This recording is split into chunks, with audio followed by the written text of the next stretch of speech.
Live from Parkside Lanes in Aurora, Illinois, this is the PBA Xtra Frame Parkside Lanes Open. Jeff Goodger, PBA Hall of Famer Randy Peterson.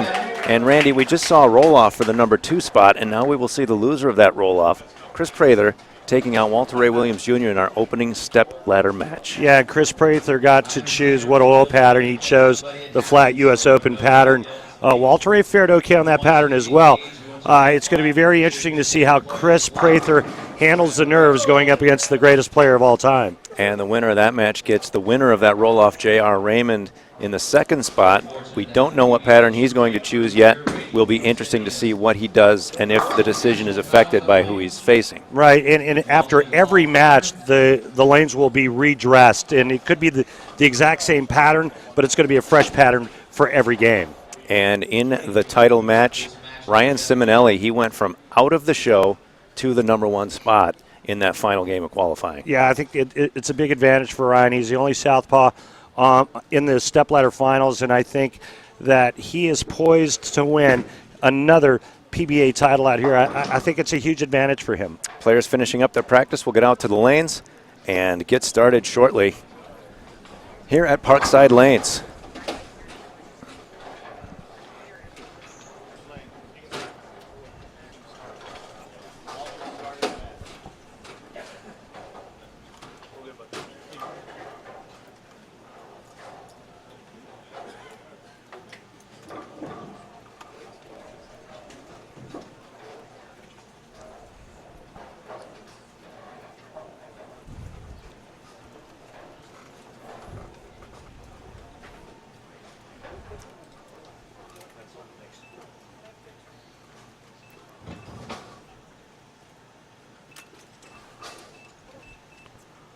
Looks like Walter Ray is going to start this match. I'm just guessing based on him standing at the ball return.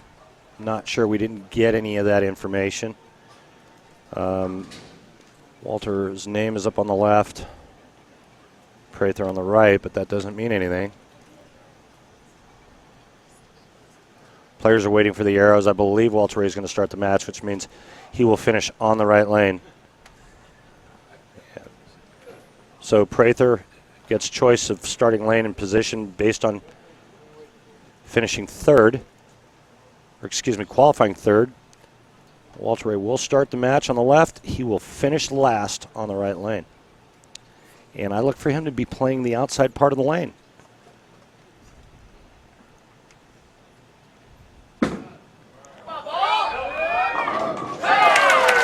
Walter Ray straight up first arrow. Get another look. Walter Ray, as Randy said, right up first arrow. And really the only thing that's changed in that form is a little less knee bend, glasses to be able to keep score with, and a little lower backswing.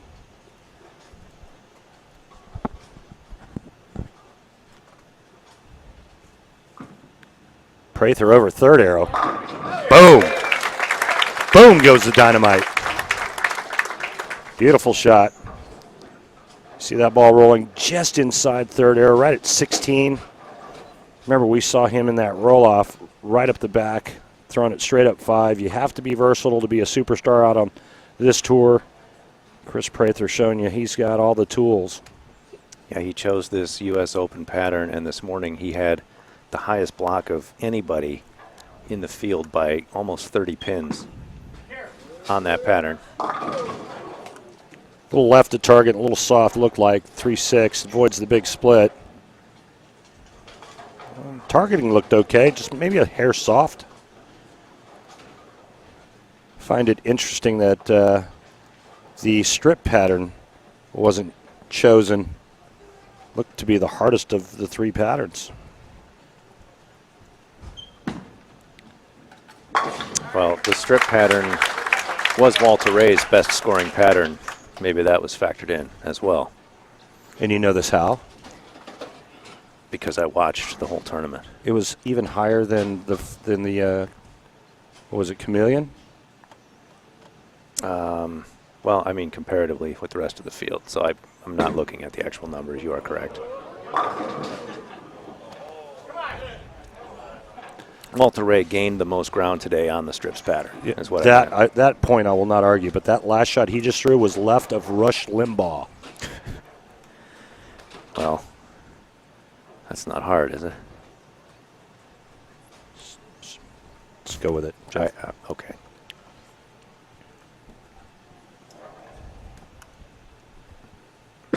Walter Ray for the single pin. Of course, he will make it, and even match through 2 frames. Nobody misses the 5-pin, Jeff. And if you do, you know what that means, right? That means you have an open frame. Yes. Okay, back to bowling. All even through 2. Standing room only. Right in front of us, we have some fans down lane, which means that everybody standing in front of us can hear every word. A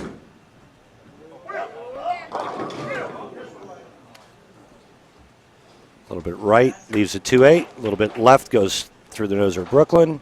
It's the flat U.S. Open pattern. I believe it's 37 feet in length. Is that right? That is correct. Okay. Well, now it's the 2-8 for Walter Ray.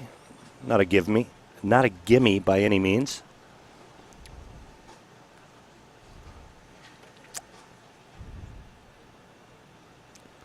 Actually, to make this, all you have to do is stand in the same spot, look at the same target, and miss a board left.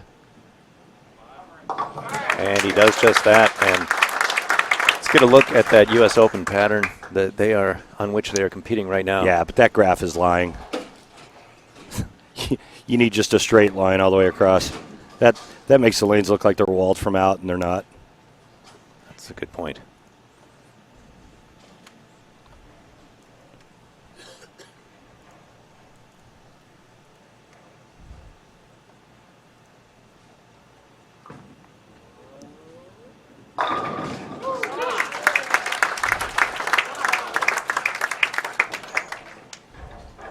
Good shot for Prather. Fell off it just, excuse me, Jeff, fell off it just a little bit, but still gets to the right spot when it enters the pins, kicks the 10 out. So an early small lead over Walter Ray Williams Jr. Now Prather looking for the first double of this match.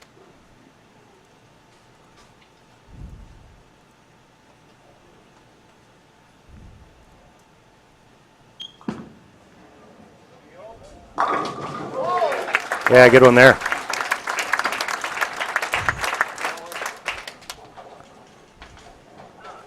Yeah, this is a little bit farther right of the last shot on the left lane, and a good hand gets it back to the 1-3, and again the 6 going to the sidewall, taking care of the 10-pin. I always like throwing that shot and watching the 6-pin going to the sidewall and laying dead in the right gutter for a flat 10.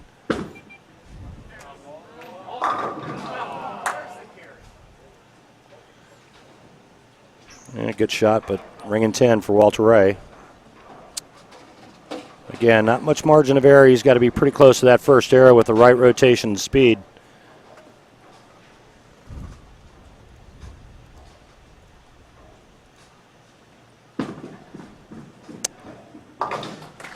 And one of the best spare shooters in the history of our sport right there, Walter Ray Williams Jr. I think in the 120 or 30 shows he's made, as we see J.R. Raymond practicing off to the left, I think Walter Ray's probably missed a total of maybe 3 spares on television.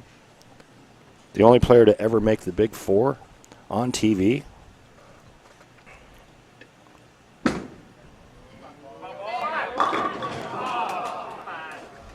Obviously, the pins don't know who he is. Yeah. 2 shots in a row, 2 different lanes. He liked them both, and same thing. Yeah, both good shots. Just the ball not going through the pins the right way. There's the difference. 2 10-pins for Walter Ray. Prather kicks the 10 out both times in the 3rd and 4th. And there's really the difference in the match right now. Walter Ray could have doubled up there and pulled to within 2. PBA Tour Commissioner and his son, Tom Clark, and his son, Rory, on hand for the Stepladder finals. Sitting next to the proprietor, Kurt Frieders.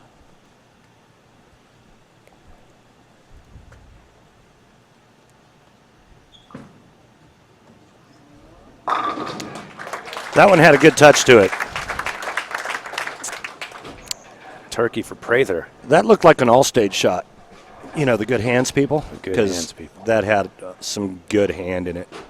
Yeah. I just made that one up. I like it. Yeah, it was good. Well done. That was good. Xtra Frame, folks. Coming to you live from Parkside Lanes.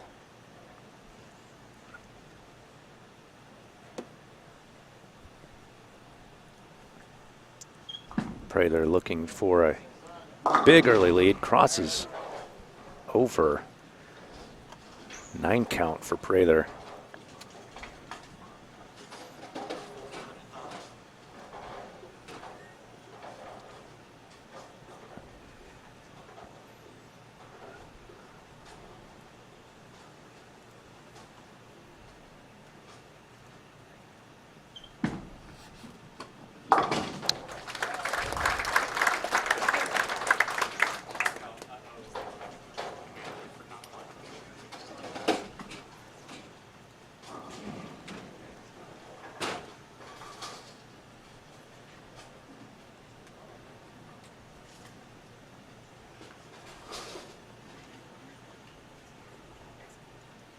What does Walter Ray do here, Randy? Ranked 2 10 pins in a row. He keeps throwing it right there.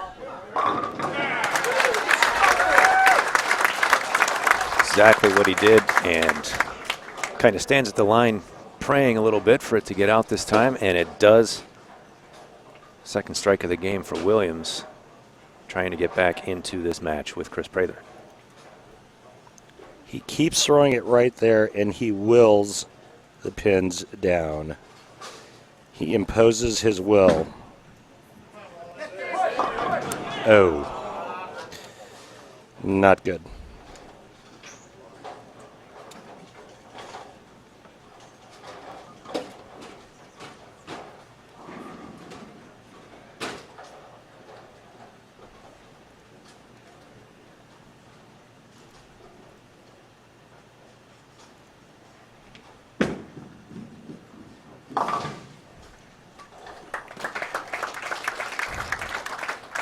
Max score now for Walter Williams Jr. 214. Prather's already at 219.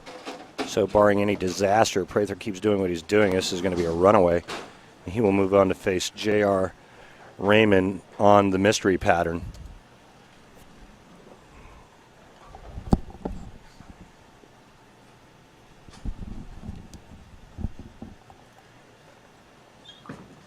Uh-oh.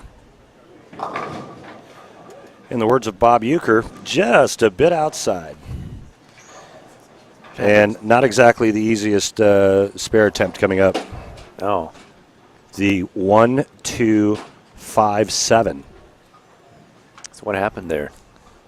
He got a little too comfortable. He got a couple shots to the right that fed back to the pocket, and that was just an errant shot right. And he left himself with a mess.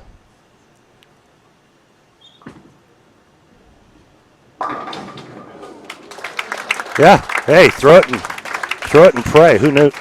Who knows what was going to happen? Kind of straight up the back, up 10.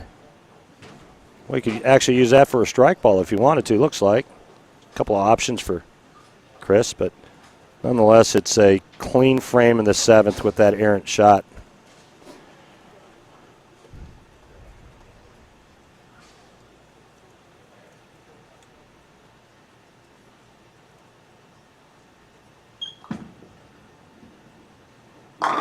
Better.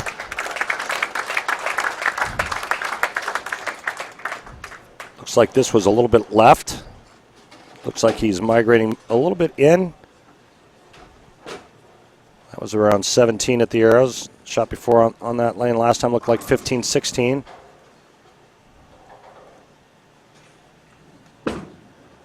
Walter Ray running out of time. And now max score 204 if he converts. Greatest player in the history of the sport, all-time titleist. Some will argue that with the likes of Pete Weber, Earl Anthony, but he is certainly the winningest player on the national tour with 47 wins, 99 combined with regionals, PBA 50 events. Pete Weber, 99 total wins as well. What a year Weber had on the senior tour this year. 6 wins. It's like printing money. The human ATM machine.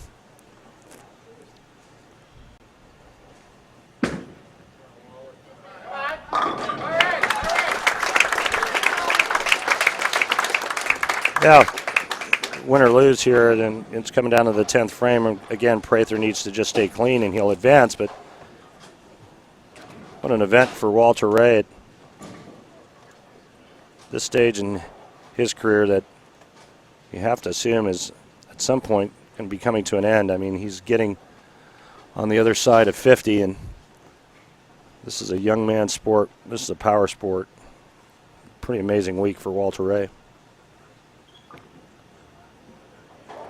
Again, Randy. Yep, got it to that same spot down lane.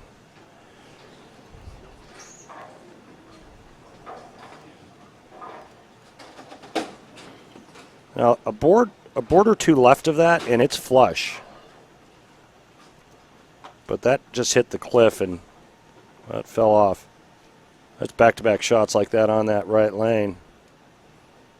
You can get a little too careless here and wind up getting beat. 204 max for Walter Ray. Prather cleans it up.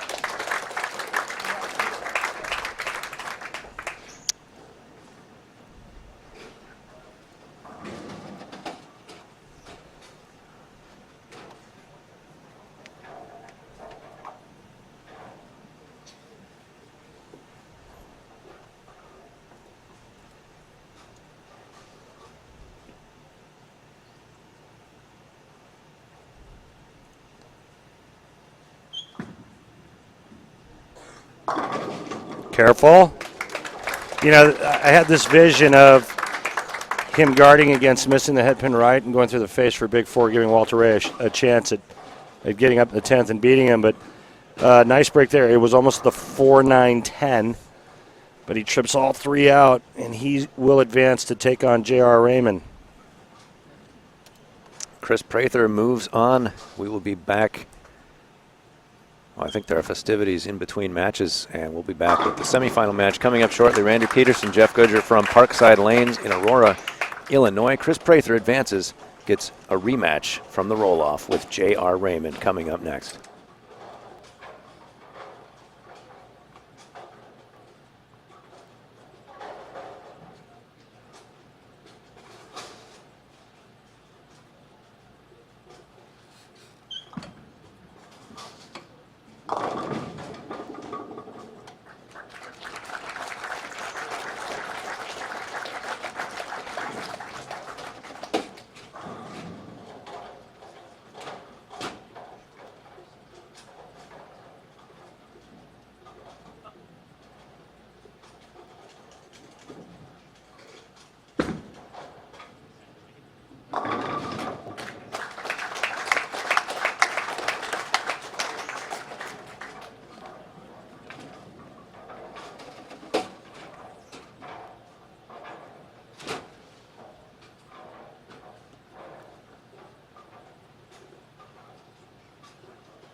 And I'm here with Pete Garlock, Director of Sales at the Aurora Area Convention and Visitors Bureau. And Pete, for the first time out here in Aurora at Parkside Lanes, you got to be impressed with the crowd and everything that's happened with this great event here. First time for the Parkside Lanes Open. Oh yeah, we couldn't be more thrilled by the way this worked out.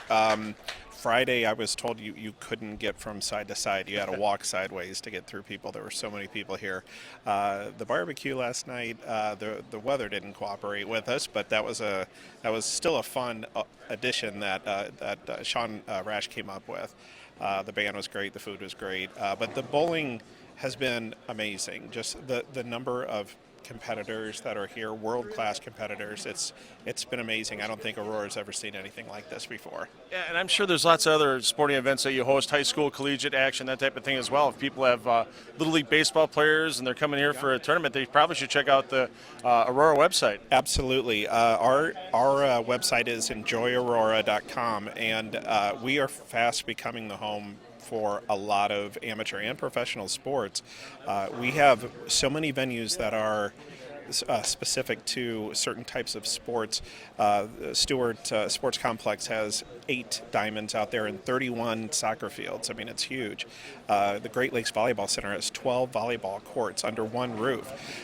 We have 17 tennis courts under 2 roofs, and there's a Supreme Court's basketball, 4 high school basketballs under one roof. It's amazing. And there's a beautiful golf course on Hill Road on the way here. I drove by it the other day. I'm like, I wish I brought the clubs. Yeah, Phillips Park is incredible, and actually Orchard Valley was just ranked as one of the top courses in the state, top public courses. So anyone can come here and play. But I'm blown away. I've only been here about 6 months, and I am just so blown away by the not just how many, but how great these facilities are that we have. Yeah, and for those that aren't interested or maybe need to kill time while the kids playing basketball or football, lots of shopping in the area as well. I had to go pick up some supplies the other day. I'm like going, holy cow, anything you need is within like 2 miles of the place. Did you go to Chicago Premium Outlets? I've passed it. I might hit it on the way home. That is, from what I understand, that's our #1 attraction. It's right off of 88. People need to stop by there. It's amazing. They just remodeled. They just got bigger.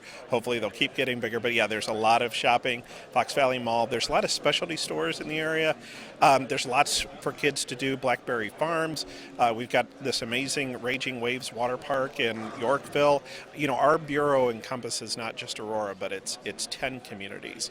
So it's the Aurora area. So there is a lot to offer, you know, any age. And if people want to check out whatever they need to find out about Aurora, what's that website again? Enjoyaurora.com. You can't help but enjoy Aurora when you're here.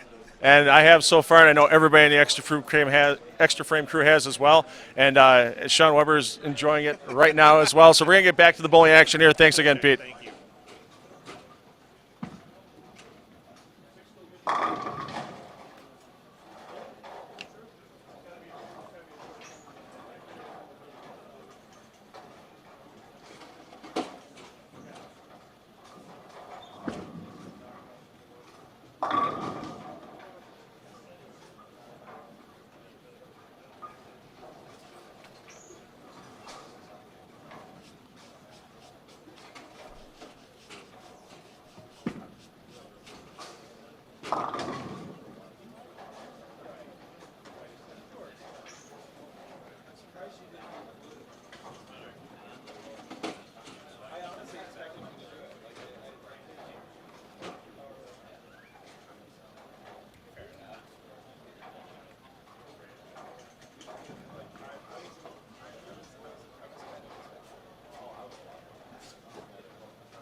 All right, again, folks, remember, cheer for your favorite competitor. Do not be afraid.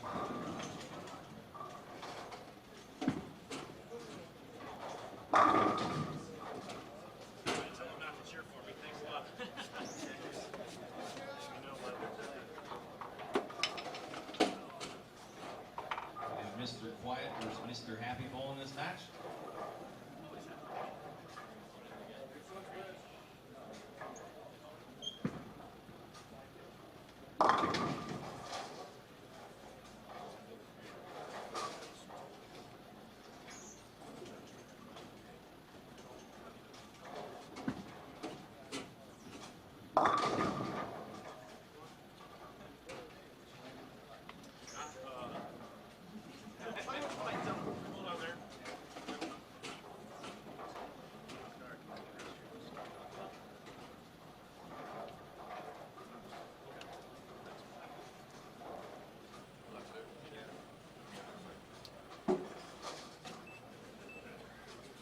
Semi-final match coming up next. PBA Xtra Frame Parkside Lanes Midwest Open. Jeff Goodger with PBA Hall of Famer Randy Peterson.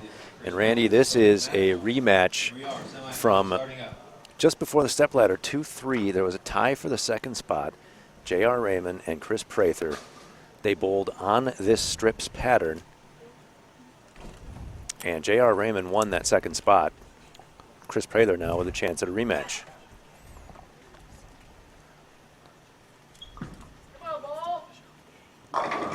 And remember that Prather played out. He played it straight up 5, and J.R. Raymond played in as we have a third member of our broadcast booth joining us, Sean Rash. Sean, thanks for joining us.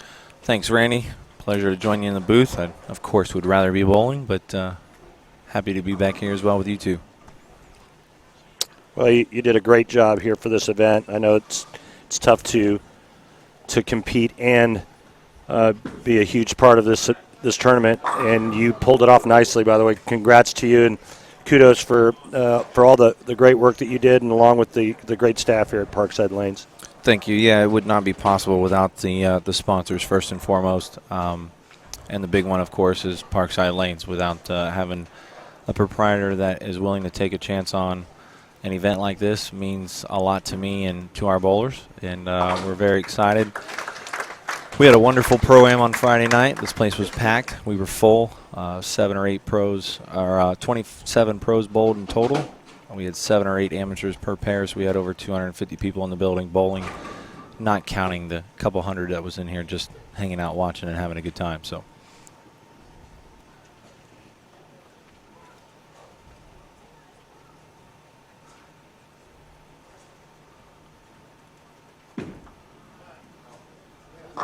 Great shot there by J.R. Randy.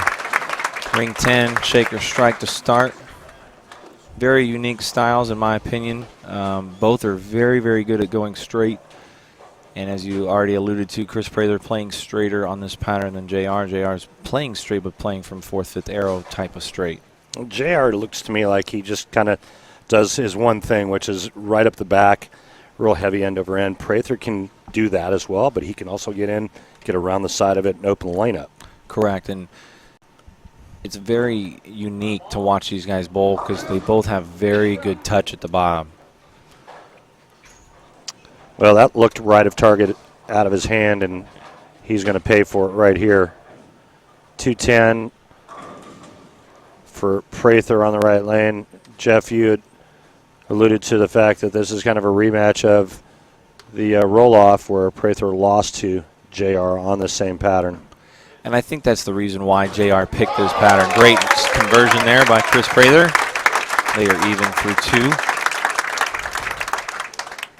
And I think it also goes down to picking this pattern because Kris went to the 37-foot pattern in the first match versus Walter Ray. And it just wants, you know, I don't know if JR is trying to play a little mental game, making Kris say, hey, you need to think a little bit. You're not on the same pattern. You can't get comfortable. You need to change your speeds or your tilts, rotation. There's so much more you had to do.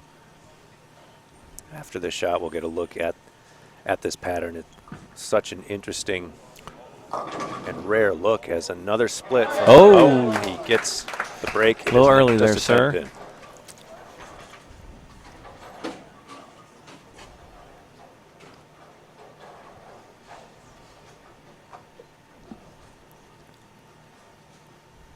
Very fortunate break. Here is the strips pattern. Here's our strips pattern for all of our viewership back home.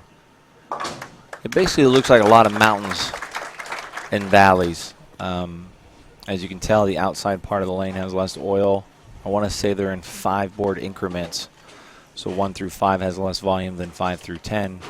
11 through 15 less, 15 through 20, and so on. It might be smaller numbers than that, but these are the old school patterns. Right when Randy first came out on tour, they used these a little bit. And it was all about shot making. I don't know if we used that long ago, Sean.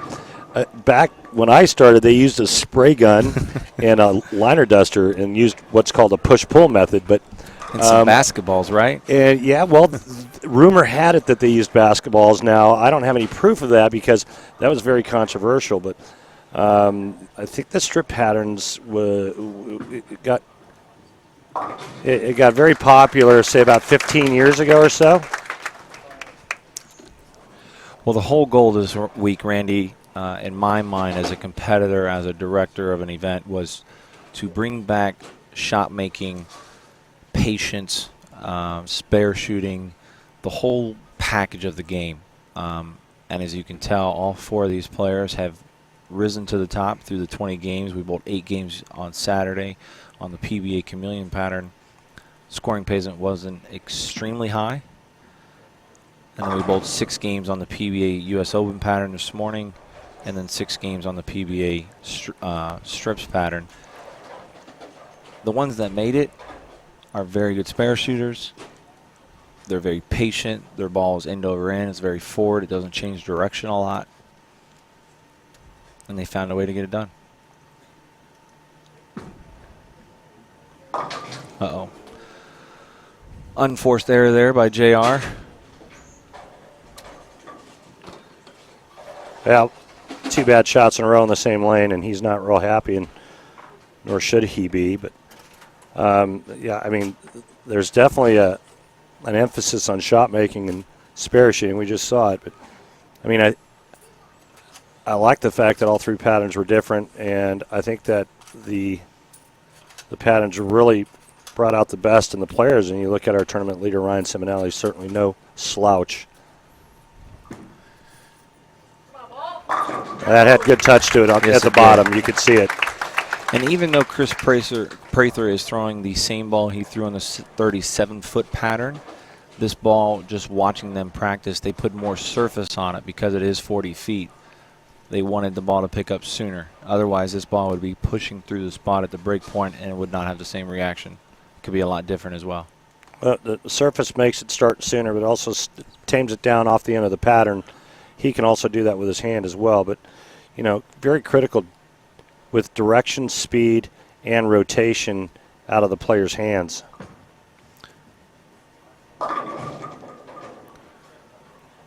Good 9 there. Could have been a 4-6 split. He'll take that and move on. Kris Prather, to me, when I watch his game, looks like somebody bowling in snowshoes. He's got just incredible stability. He just looks like when he gets to the foul line, you couldn't knock him over with a bulldozer. Very good balance, very good shot maker. He looks like a linebacker that's in a ready position to make a hit on a running back. He just looks so solid. And through 4 frames, Kris Prather leads by 14. Working on a spare in the 5th. J.R. Raymond can cut the lead down to 4 pins.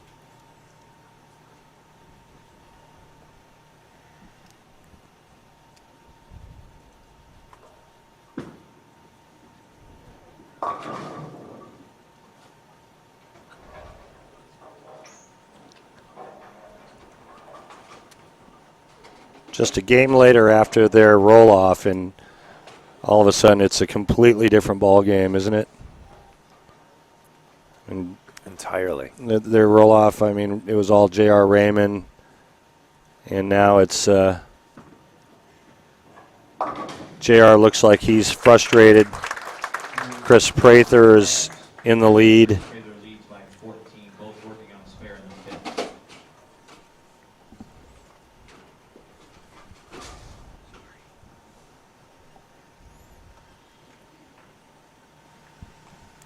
Giving our fans a score update in the building, folks.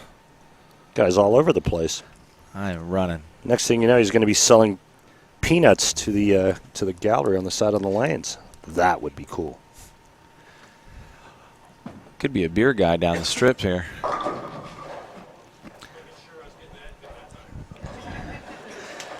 JR giving a joke to the crowd. Knows he didn't make a great shot, but wanted to hit the one in the front. Best way to try to strike. Unfortunately, it was left to target, leaving the 6-10. Makeable spare, which he converts.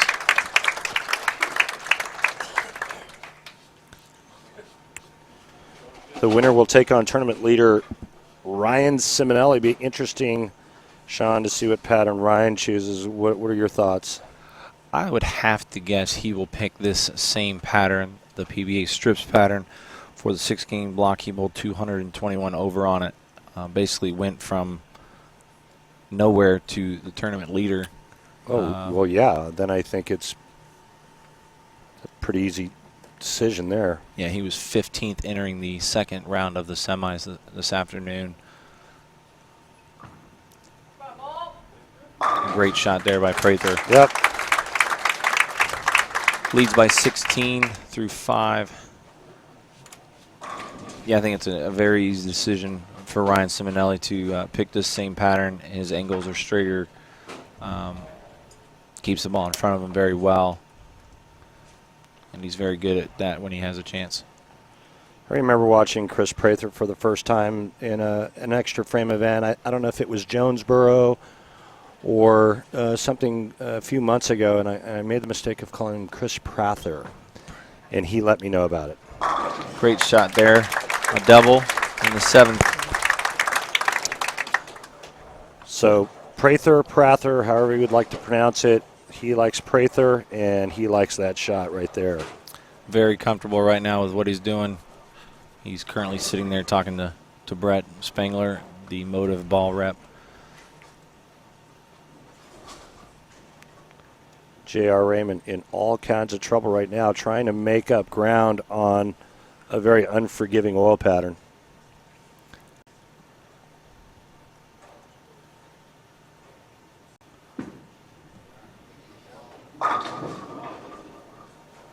And he just is not comfortable.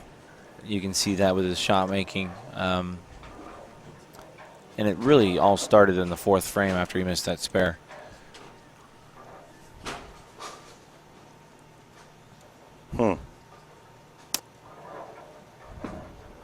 Wouldn't be surprised if he decides to move right and go up the lane just to get closer to where Kris is at. It's far from over, of course. There's 3 frames left, and you never know what may happen. Sean, I got to be honest with you. I think the last shot he threw on the right lane, that he expected that to hook, and it didn't. I mean, that just tells me that the reaction he had on this pattern is not there, and if he doesn't make a move now, he's got 0 chance. That was a good shot. A little farther right with his feet. Got the 10 out. It looked like the angle was completely different. Correct. I think he paralleled everything right. Randy got much straighter up the lane. Into a better zone, so to speak, in our strips. He was basically on a valley or a cliff. And that one he got into the valley and the ball did the right thing. Going into the 8th frame, Kris Prather with a pretty good lead. Can all but wrap it up if he strikes here in the 8th and 9th, Randy, but anything can happen. If he strikes here in the 8th and 9th, it's over. I mean, he just needs decent count to shut out J.R. Raymond, who can only max out at 211. That's left. 3, 6, 9, 10. Yeah, an open frame here, and things get interesting. This is by far the hardest spare to make on tour.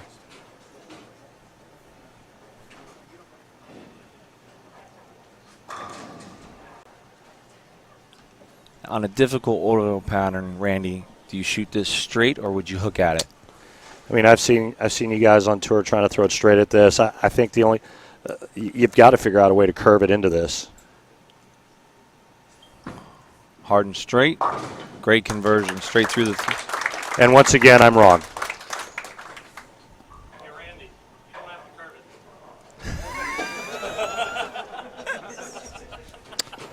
it. Thanks for that, Kris.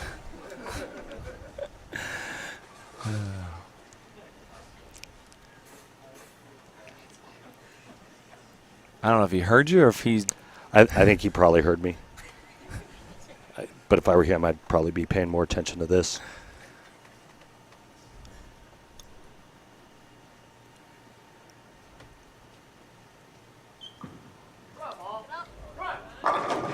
Good shot there after the 3, 6, 9, 10 on the right. Here we go, 9th and 10th frame, folks. JR can strike out for a max score of 211. That would force Kris Prather to get the first one in the 10th and count to win.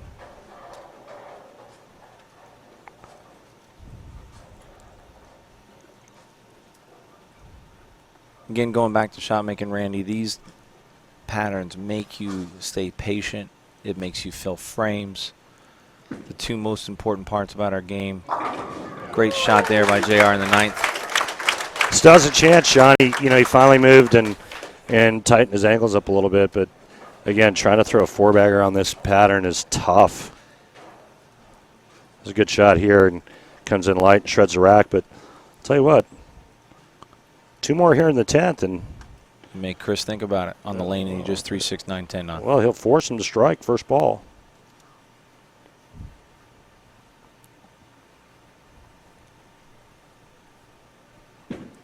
Oh, that was left. Oh. Well, the interesting thing about that one, Randy, is it now forces Kris to mark no matter what. Well, you kind of felt this coming, Sean, as soon as he tightened up his ankles. Correct. You missed the head pin enough times to the right. You don't want to miss it right anymore. That one there just seemed like you got quick in his swing and pulled down. For me, that almost loosens this next shot up, though. Well, yeah. It's free money now. Right. It's a great shot. Absolutely cured it. And I totally agree with you, Randy. I mean, you have nothing to lose in this position when you're the first one to finish a match. Right. When you're trailing the entire match, you have. He gets the great break with the Brooklyn, which frees up this next shot. Yep. I mean that. Now Kris Prather needs a strike 7 spare to win if he gets this strike. Right. And 7 spare is still very. The hard one is the strike. Very interesting. Left again and 6, 211. Or 207, I'm sorry. Still forces. Still has to get the first hit. Still has to strike, correct. Yeah, so the first hit was the biggie. Great shots there. Well, the second ball The was. second one. Yeah, I mean. But the one in the 9th was pretty good. Ninth too. was good. Okay. The great break. Now, how much poetic justice is there? You know what I mean? How many times have you been in this situation where your opponent does that to you? You get up, you need the hit, and you throw a great shot, and you get stone 10. Well, I solid 9 against Norm Duke to lose my first ever TV show. So there you go.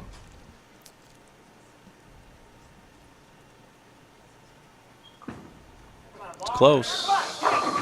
Oh, my goodness, Randy. Blower, 7 pin. How many times have you seen it? Wow. Great shot by Kris. Unfortunately, does not strike. He will lose and finish in 3rd place and cash for $4,000. JR Raymond will move on and face tournament leader Ryan Ciminelli for the tour title. And Prather missed the 10 pin on top of it. Doesn't matter at this point. It was a crazy turn of events there, and JR looked like he was left for dead, and he somehow manages to throw a 4-bagger to force Prather to get the first hit. Prather gets up, throws a pretty good shot, and just a massive messenger that we've seen go in front of the 10. This time he goes in front of the 7, takes the 10 out, and JR Raymond wins sitting on the bench. Randy Peterson, Jeff Goodger will be back with the championship match coming up next. Ryan Ciminelli versus JR Raymond. And here I am with the commissioner of the PBA, Tom Clark. Tom, thanks for coming down to Aurora today and checking out the finals. It's been awesome action all day long. Oh, I wouldn't miss it. Wouldn't miss it. Really, really proud of what Sean Rash put together here. And, the best thing about the PBA is the players and the talent that you get to watch, but they're also the greatest ambassadors of the game, and Sean is at the top of the list of someone that lives, breathes, promotes bowling at every opportunity that he can. And the fact that he really worked so hard to put this together, I wouldn't miss it for the world. And I'll tell you what, the excitement of these Xtra Frame Tour events between Lubbock and Jonesboro and here and all the rest of them now coming up next week in Tamarack, you can't beat the excitement for a national tour stop, even though the formats are weekend formats. Everything's so close, battles all over the place. We had a roll-off today for the first time in a long time for a step-ladder position. It's nothing but exciting with the Xtra Frame Tour. Yeah, and the diversity of styles and the types of people that you see. So, but now we talked about the diversity of styles out here. Yeah. People are going to see a bigger diversity of styles, and one of the bigger events coming up with the PBA Fall Classic, which not only has the last event of the Xtra Frame Tour with the South Point Las Vegas Open, but the PBA Team Challenge as well. And that's where you get some of the best in the game bowling together in that unique team format where they put it together, unlike the PBA League where it's the draft. That's right. Yeah, it's truly the one open 5-man team event in professional bowling, in any kind of bowling. You can get your 5 best together and go for it in that event, and it's really fun to watch. And last year, everybody thought that one team was going to win, and they didn't win. A team that nobody thought would win, and I'm sure the same type thing will happen again this year. Because when 5 people get together, it's about more than just past results and talent. It's about chemistry. And team chemistry means so much in bowling, just like any other team sport. And then the day after that team challenge wraps up, it's the PBA League draft for 2017, so there's going to be excitement with that. Well, who's going to remain on their teams as protected picks? Who's going to get drafted? That's always an exciting moment for the PBA players and fans. Absolutely, and it's a rough day for a lot of people that really want to be a part of that, because the PBA League has grown a lot because of a relationship in Portland, Maine, to be the type of event that everybody wants to be there. So not getting onto a team is going to be heartbreaking for some people, and that's tough. But you know what? That's sports, and that's kind of life. And those are the people I think of the most that day, are the people on the bubble that maybe don't get in. But it's exciting to watch on Xtra Frame. And then the next day we start the U.S. Open. So it's an incredible couple of weeks in Las Vegas coming up pretty soon. Yeah, and then, of course, to wrap up 2016, the Geico World Series of Bowling 8. The most exciting 2 weeks in bowling, no doubt about that. All the different animal patterns, the World Championship Show live on ESPN, and it's the event I always look forward to every year. Before I worked on Xtra Frame, just as a fan, because it's just 2 weeks of total coverage. Yeah, it's we're really proud of the way the World Series of Bowling has grown. I mean, from just a small idea to being the greatest event in professional bowling, and bringing people in from over 25 different countries, the best bowlers in the world, and going at it every single day in really intense competition where every single ball matters, and doing it at the bowling stadium makes it even more special, because it's like this hallowed ground for bowling. And so yeah, we can't wait for that. It is the pinnacle of the season. And yet, then I start thinking ahead, and you say in February, we've got 3 straight weeks of live major championship bowling on ESPN. So first you have all the World Series starting December 11th with the live PBA World Championship. And then we get through all the World Series events, and then we come on in February with the Players' Championship, the Tournament of Champions, the Masters, all back to back to back. And so bowling fans are going to be in for a great few months here coming up. Yeah, so tell your friends, if not already Xtra Frame subscribers, get on to Xtra Frame. Watch those shows on CBS Sports Network. Another one Wednesday night, and watch all those ESPN shows. Tom, thanks for the time. I know you're going to be here with your son, Rory. Yeah, I brought my son down to watch, and he's having a great time. When we walked in, we were watching qualifying, and on one pair, Anthony Simonson was bowling with Walter Ray Williams Jr. And for Rory, Anthony Simonson's the guy he's been watching. He throws two-handed, and he watched him win the Masters. And I explained to Rory how great Walter Ray was throughout my whole life, really growing up. And so it's amazing to see that level of talent and the different age groups that are able to succeed in professional bowling today. Really fun for anybody. Yeah, enjoy the rest of the day with Rory. Thanks again, Tom.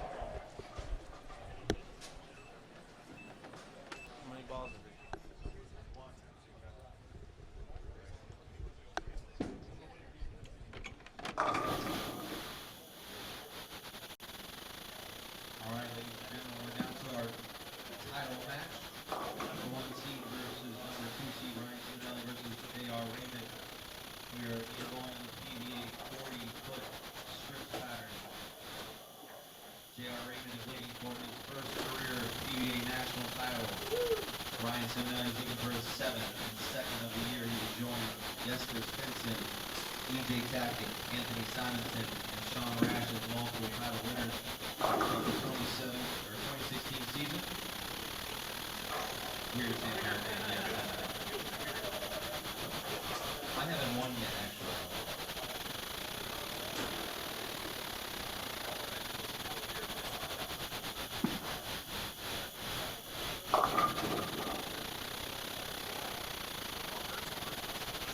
Again, ladies and gentlemen, this is Frame Bowling Channel all weekend long for $64.99 a year for the best chance to watch. All right, getting ready for our title match. Randy Peterson, Jeff Goodger, Ryan Ciminelli versus J.R. Raymond. Throughout the year. I encourage all of you to subscribe. Plenty of content from manufacturers and players TV shows, behind the scenes information.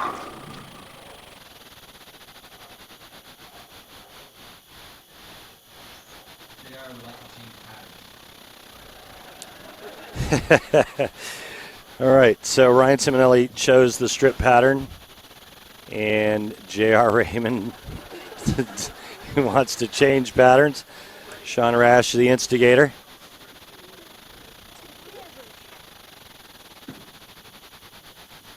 All right, practice is over. Who thinks J.R. Raymond's going to win today? Who thinks Ryan Ciminelli's going to win today? Okay, I wonder who the favorite is. All right, Ryan Ciminelli, definitely your fan favorite. Getting a hug from Chucky Love, Chuck Gardner.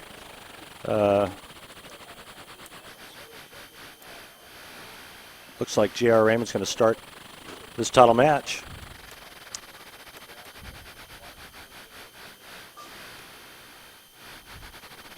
Ryan Ciminelli bombed them on this strip pattern earlier.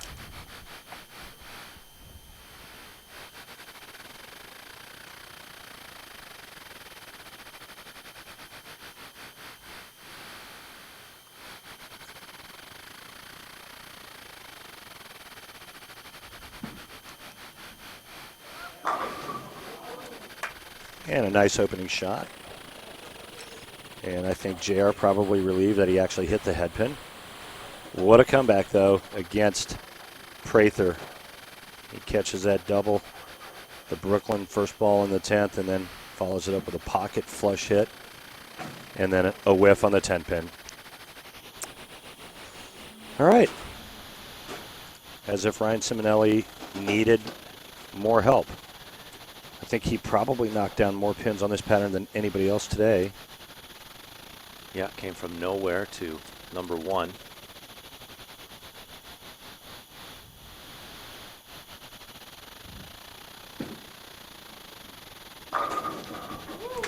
And there's 10 right there. Any chance you can replay that? Because that was filthy.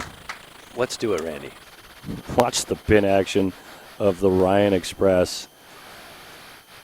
Oh, that's just dirty.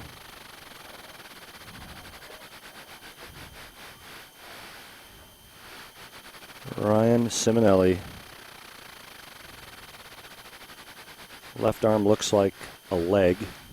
It's so massive.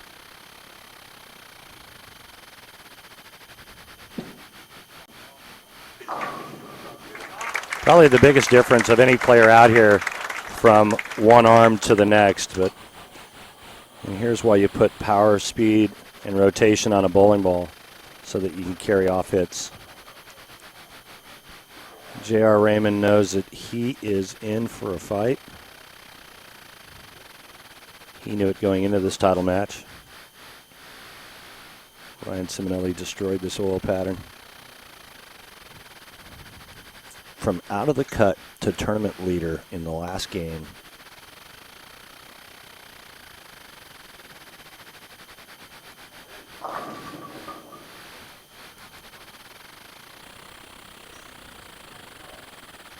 J.R. Raymond's going to have to bowl the game of his life, or this is going to be a rout.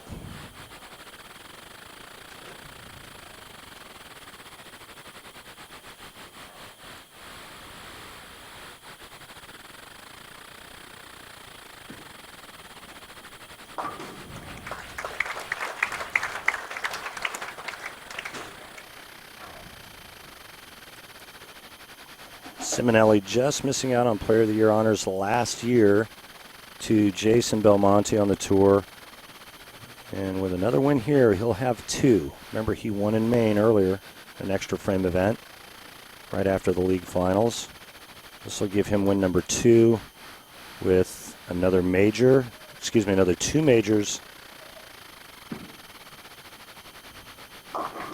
Another 2 majors to go and the World Series in Reno in December. One of those majors, the U.S. Open, he is the defending champion.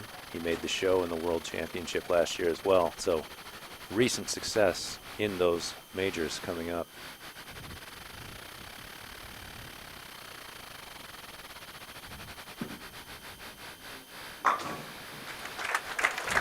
Fair for Raymond. Ciminelli on the front two, now coming up, looking to make it the front four and build a huge early lead.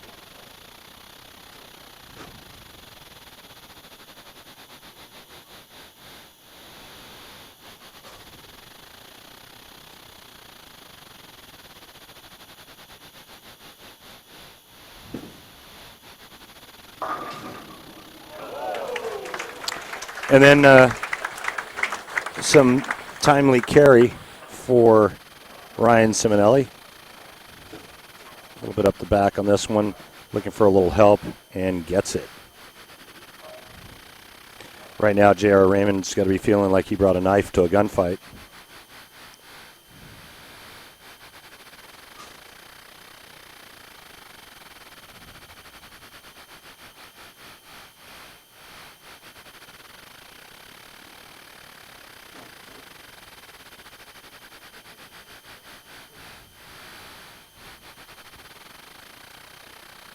Was that me?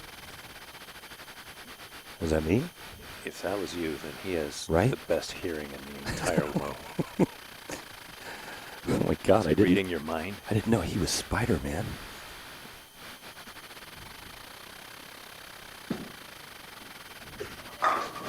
Oh! What a funny sport, huh? Yes. You trip the 6-pin like he does, and then you come back with a shot like that, and you get 9.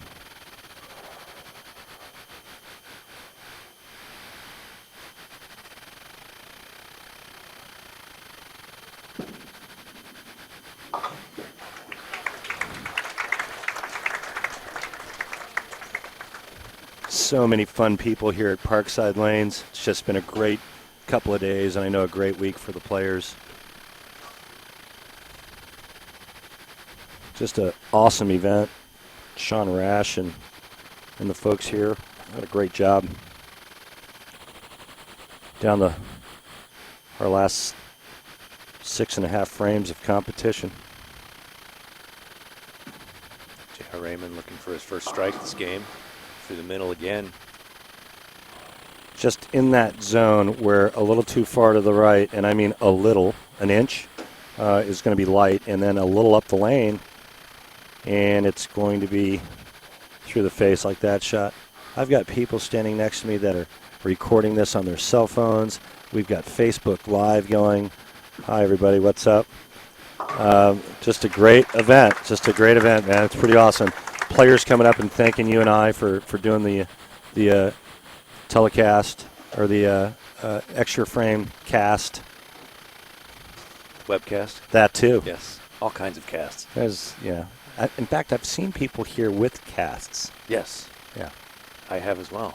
Multiple casted people. Yeah. There you go, right there, Gooch. Yes, I'm currently on some of the illegally transmitted footage during our exclusive rights to webcast event. Wow, talk about a buzz killer.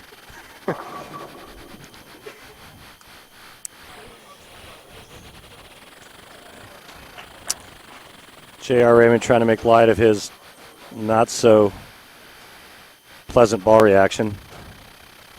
Yeah, he's saying, if you couldn't hear it, he's saying to the crowd, one hooks, one doesn't. Yep. At some point, you may want to think about jumping ship and changing zones. You know, maybe moving to that zone to the right. Although, at times, you just have to dance with the one you brought. And he's been playing in that part of the lane the entire time on this pattern. Right now, it's all about Ryan Ciminelli.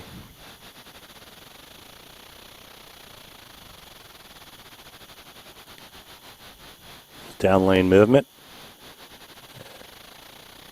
Ryan will reset.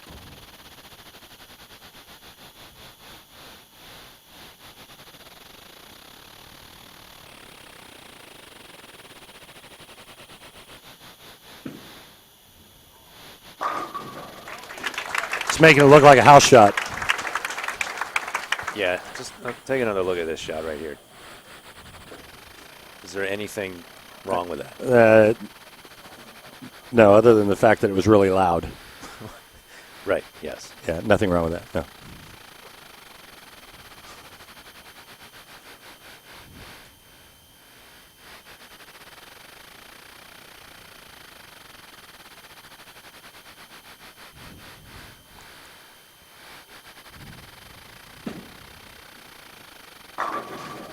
Ugh.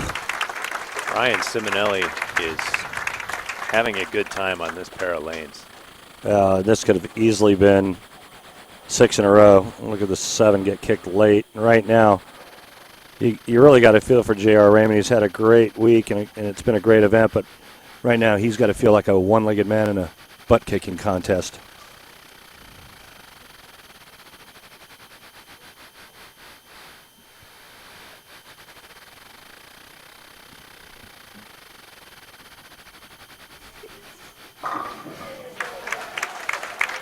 And strike for Raymond, first of the game.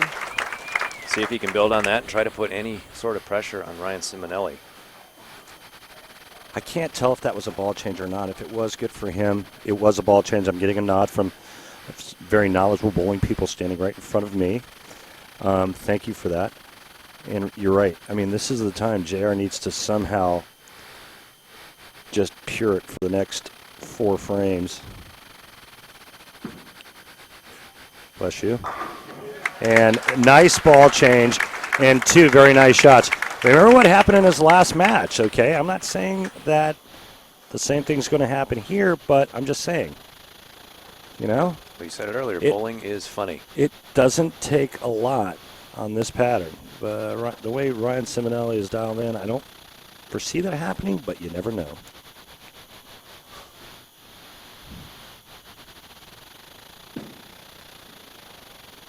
And there we go. Just like that. Isn't it amazing? Ryan tried to save that one at the bottom. No chance.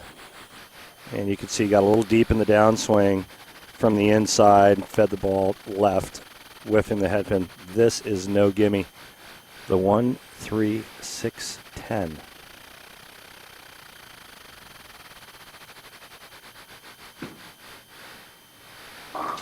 Yeah, nice cover. J.R. Raymond still possible, 232. Ryan Ciminelli's at 225 with 3 frames to go.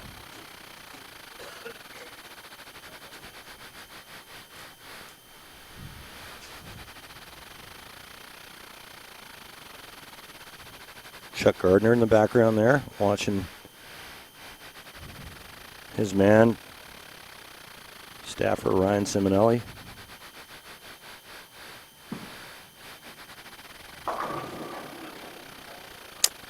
That's a good 9.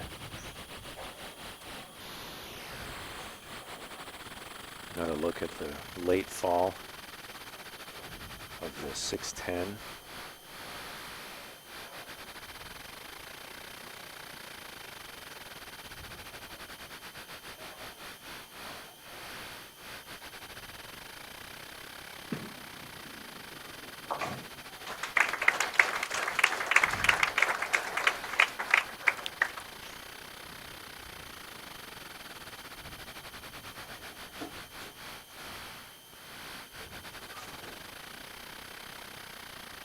Chuck Gardner telling Ryan Ciminelli to watch his push away. One of the things Mike Jasnow worked with him. Oh, gosh, what was it, about 1.5 years ago, 2 years ago? Jasnow changed his push away. Ciminelli made a big change in his game, and that's when we really saw a different Ryan Ciminelli on tour. And just like that, folks, we got us a match. J.R. Raymond makes the change, the ball change, and has enough confidence in it to come back and make 3 really nice shots. Now, here's the biggie right here. Can he strike here in the 9th to set up the 10th frame? Because this will really give give Ryan Ciminelli something to think about. Again, max score J.R. Raymond 232, max score Ciminelli 244. J.R. can't shut Ryan out, but he can sure make him think about it.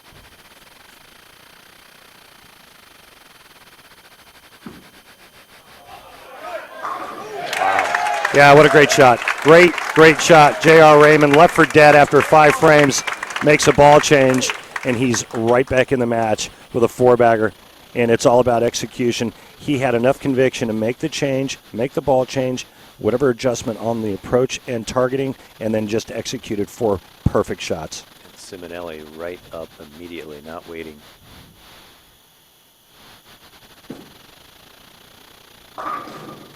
Yeah, that looked pretty good right out of his hand. And one more strike, and he'll be in the 230s, but 2 more, and he's going to shut out J.R. Raymond. That's what you call high flush there, boss. 6'10" got taken out by the vortex the ball created when it went through the pins. Joining us again, Sean Rash. Thought I'd come when it's important. Thank you. Ciminelli up in the 10th. Trying to shut out J.R. Raymond. Oh. That was pretty good, Randy. What do you think? Yeah, I think on a scale of 1 to 10, that was great. That was the straightest swing he's had all game. 9 spare to win. That was some sick execution there. So 9 spare to win. Anything less, we have a possibility of a tie, or J.R. Raymond still has a chance.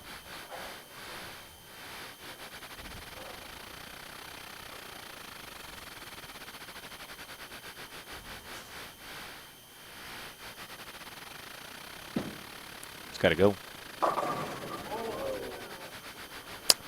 Needs a spare. Yeah, and Sean, you're right. That's a really good 8. That could have been 5 or 6. You could tell just by this finish right here how he kind of helped it. Helped it, came out of it. Yeah, and if it was 7, he has a chance to lose. Correct. Now, worst is a tie. J.R. Raymond 232 still has life. Yeah, if that 4-pin doesn't fall.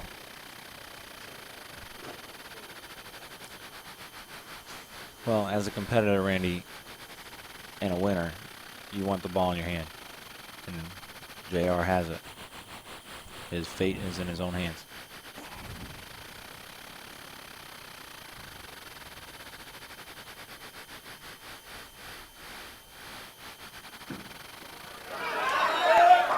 Great shot there.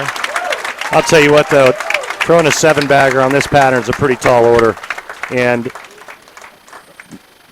nobody will be more impressed than myself if J.R. Raymond's able to throw 2 more here to tie.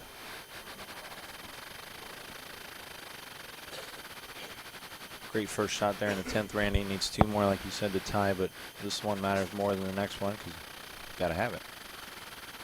Same routine, deep breath,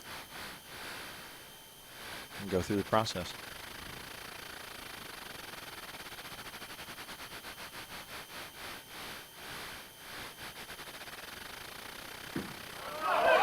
Got a hook. Oh.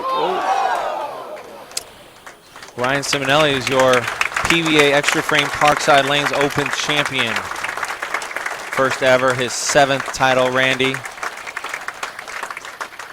2nd title of the year.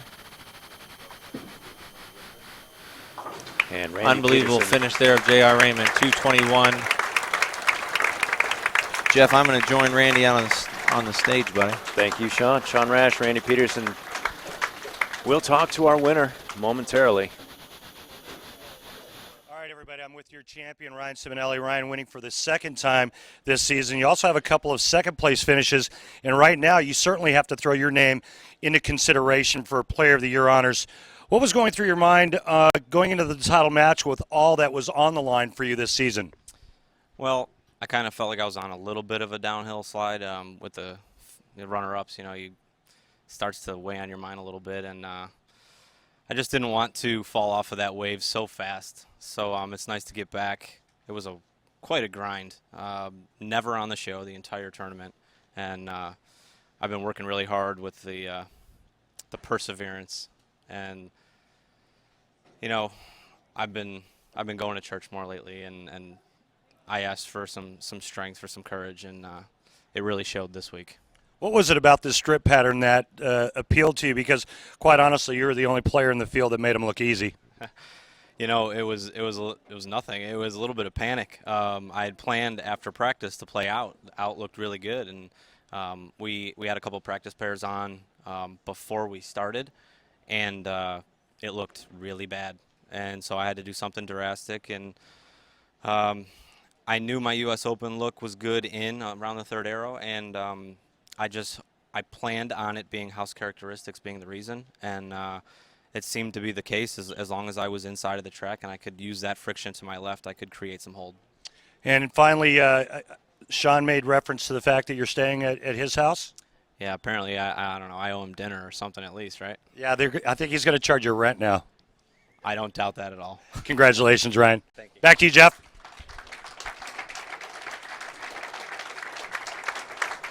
Thanks, Randy. There's Ryan Ciminelli. 7 career PBA Tour titles. Next Xtra Frame action coming up October 7th from Sawgrass Lanes in Tamarack, Florida. PBA Xtra Frame Reality Check Tamarack Classic. Jeff Goodger, Randy Peterson, Phil Brylow will join you October 7th live on Xtra Frame. Yeah. See you tomorrow. Ladies and gentlemen, Yeah, Sean, at this time, I'd like he's to not turn shy. the microphone over to our Here you go. PBA CEO, Commissioner Tom Clark. Real fast, right before Sean gets on with the check and trophy celebration. First of all, congratulations, Ryan. I was sitting near my son, Rory, and he watched your first ball right real up close, and he said two words. He's good. He was right. Real fast, I just want to thank all the fans for coming out and everybody at Parkside Lanes for their help this week on behalf of the PBA. Give yourself a round of applause. And all the sponsors for helping this place out. But most of all, I want to thank one person. The PBA players are the best thing about the PBA, not just because of their talent and what we get to watch and learn from them, but because they're the best ambassadors for the game and the sport of bowling. And there is no greater ambassador than Sean Rash. And this kid, what he did, he's been doing for years to promote bowling. He's been doing for years to promote bowling, not just near home like this, but all around the world for Brunswick, for the PBA, has been something that every pro bowler should try to emulate. And what he did this week by putting all this together, rolling carpets. 2 minutes ago, he's carrying chairs, and he worked on getting all the sponsors and making this event happen. Thank you, Sean. Thank you.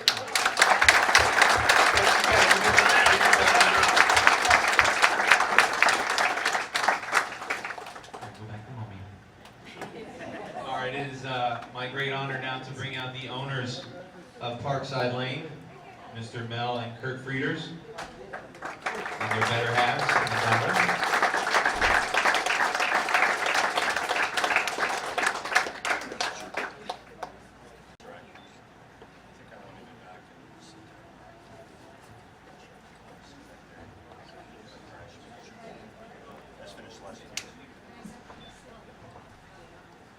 Okay, everybody, what an exciting finish that was. We got ourselves a great champion.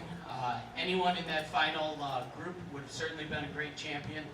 I just want to take the time to thank everybody for coming out here. I want to thank my family. I want to thank my dad for giving the go-ahead for this great event. We wouldn't have had it without his blessing. I want to thank the staff for everything they did. Everyone worked their butts off all weekend. I want to thank the staff, the Bonzics, all of the above. And I certainly want to thank all the tour players for coming out, giving us such a great show, bowling so hard for everybody, signing all those autographs, taking all those pictures. Each and every single one of them, man and woman, was nothing but a class act. So at this point, I guess I'll turn it over. Yeah, okay, all right. All right, this is my father, Melvin Frieders, proprietor, for handing the first annual Parkside Lanes Xtra Frame Open to Ryan.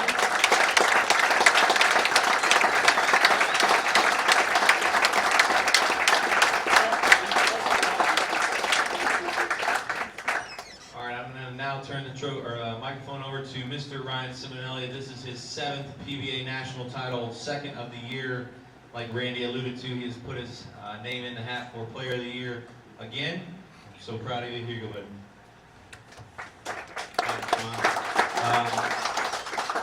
They basically covered all the thank yous to Sean, and they made it very clear that this really wouldn't have happened without him.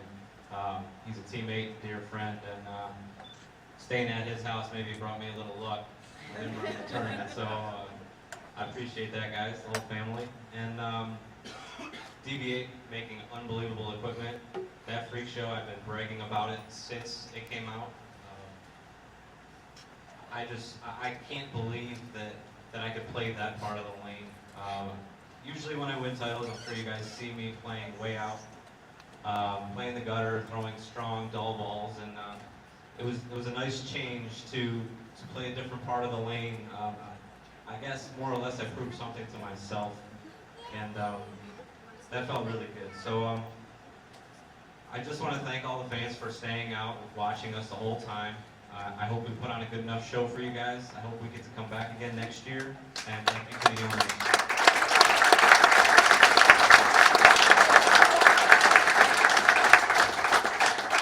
Certainly, last but not least, things happen really fast when you're up here. This man right here went out of his way, not just the last couple days, not just the last 3 days, the last week, but for months. Everyone here that knows Sean knows the quality individual that he is. It took a lot of Sean's convincing for us to host this. We've never done this sort of thing before. We're very skeptical. He said, hey, I'll be there for you, my friend. And he was every single step of the way. Each and every one of you that were here all weekend saw it. And that was maybe 1/5 of what Sean did through this whole thing. So, oh my God, I couldn't believe I forgot to single him out. But thanks again, buddy. You did one hell of a job.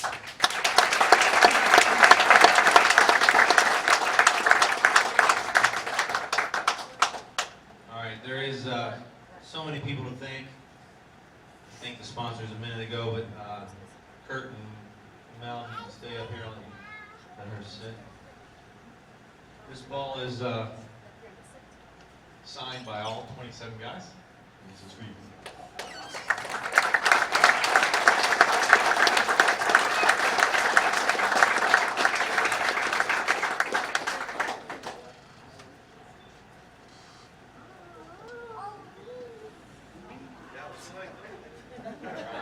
These are our lovely flowers. Kurt alluded to a lot of people that made this happen, but these, I would like to give some roses to some special ladies that made this event possible, that worked their tails off. We'll start with the owner's wives. These two are the ones that say yes and get the checkbook.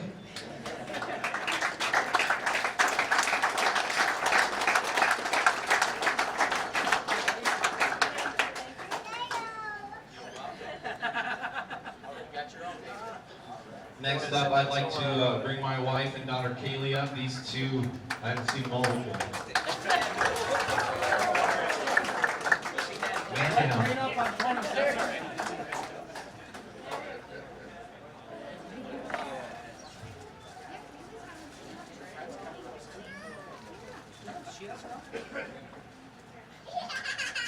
Next up, I'd like to get Miss Stephanie and Miss Rachel to come up.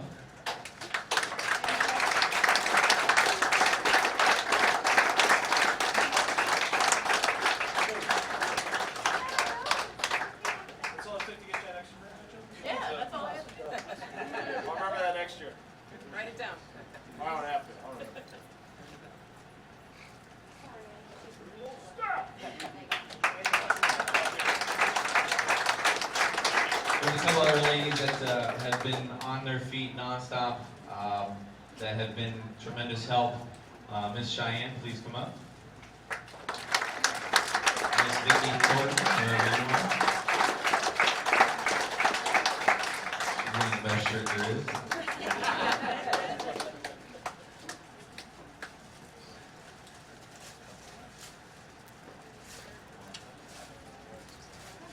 I know I'm missing a few.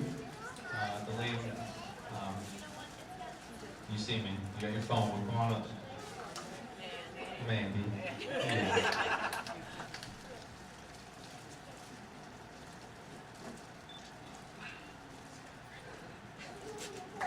I'd also like to ask Trisha to come up here. She's been an unbelievable support. She doesn't work here full time, but she's helped unbelievable this weekend. And I don't know where my mother is, but I don't want to leave her out, so I have one for Mom. I'm sure she's watching the Broncos. So. These ladies have been on their feet all weekend. There's so many more people to thank that aren't here today, but ladies, thank you so much for putting up with me.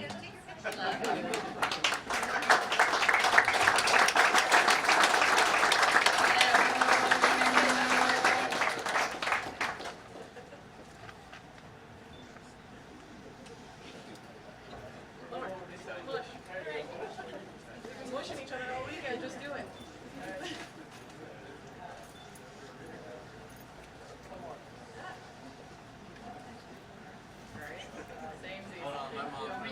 Oh, Diana's coming. Mom's coming, hold on.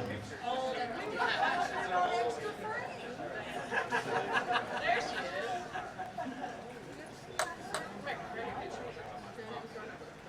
Oh, chocolate. Her. You got a flower photo? Yeah.